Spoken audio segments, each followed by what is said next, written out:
નમસ્કાર મિત્રો, પેરના ન્યૂઝમાં આપનું સ્વાગત છે। આજ રોજ ખેડા જિલ્લાના એસટી બસની સલામતી સવારીના દ્રશ્ય સામે આવ્યા।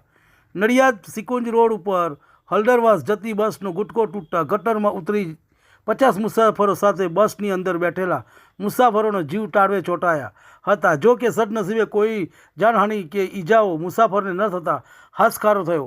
મૌધાથી ડેપો આ બસથી ટોઈંગ કરી ડેપોમાં લઈ જવામાં કાર્યવાહી હાથ ધરવામાં આવી હતી।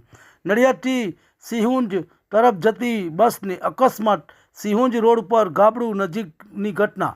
એસટી બસનો ગુટકો તૂટી જતાં બસ રોડ સાઈડ ગટરમાં ઉતરી બસ ખાડામાં ઉતરી જતાં 50 મુસાફરોનો જીવ તાળવે ચોંટાયા। સદનસીબે મુસાફરો કોઈ જાનહાનિ ન થતાં હાશકારો। મોટી દુર્ઘટના ટળવા હાશકારો। મૌધા એસટી ડેપોની ઘોર બેદરકારી સામે આવી। રિપોર્ટ રવિ સાધુ। તમને અમારા સમાચાર પસંદ આવ્યા હોય તો લાઇક, શેર, બેલ આઇકોન અને સબસ્ક્રાઈબ કરો।